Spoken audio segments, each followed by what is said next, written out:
বাংলাদেশ বনাম Pakistan one day series 2026 তৃতীয় ও series নির্ধারণী ম্যাচ, যেখানে পূর্বে বাংলাদেশ প্রথম ওয়ানডে ও দ্বিতীয় পাকিস্তান জয় তুলে নেয়।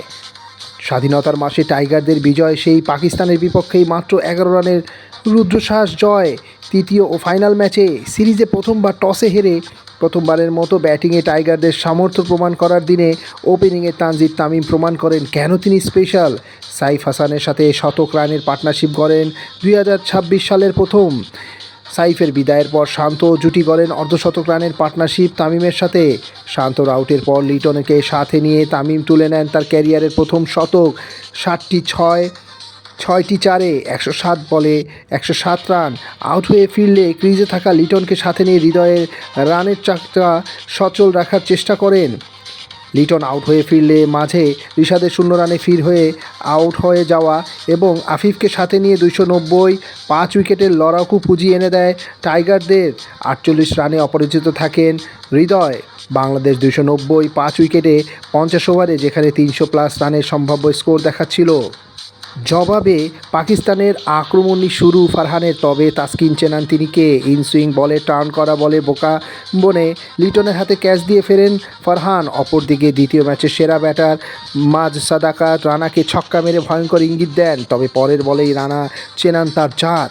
140+ কিলোমিটার গতি সামলাতে না পেরে শর্ট বলে লিটনের সহজ ক্যাচে পরিণত হন তিনি।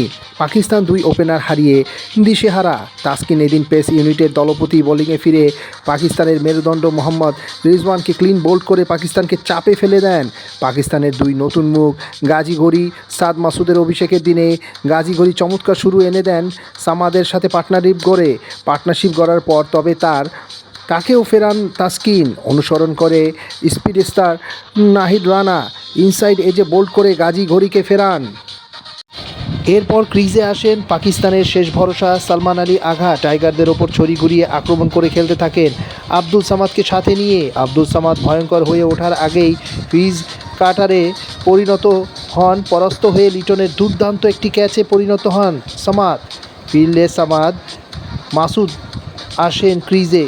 সাদ মাসুদ ও সালমান আগা পার্টনারশিপ গড়েন এবং সালমান আগা তাকে ভরসা দেন। এই তরুণ চড়াও হয় টাইগারদের ওপর। মোস্তাফিজের করা কাটারে এ তরুণের প্রাণ যায় শেষ দিকে।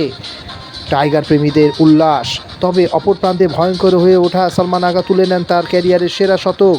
98 বলে ফাহিম আশরাফকে সাথে নিয়ে তাসকিন ফেরান। গলার কাটা হয়ে ওঠার আগেই ফাহিমকে ক্লিন বোল্ড করে ক্রিজে আসেন অধিনায়ক শাহিন শাহ আফ্রিদি। তার ভয়ঙ্কর হয়ে ওঠার আগেই ইঙ্গিত টাইগারদের, ঠিক তখনই তাসকিন আসেন এবং তার স্লোয়ারে পরাস্ত হয়ে ক্যাচ তুলে ফেরেন সালমান।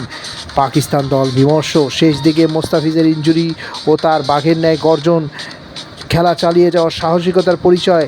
শাহিন শাহর সম্মান দেয়া তাকে এবং হারিস রউফকে সেই ওভারেরই শেষ বলে তুলে নেন শাহিন শাহ আফ্রিদির। 2টি ছক্কা খাওয়া মোস্তাফিজের ভিলেন থেকে হিরো।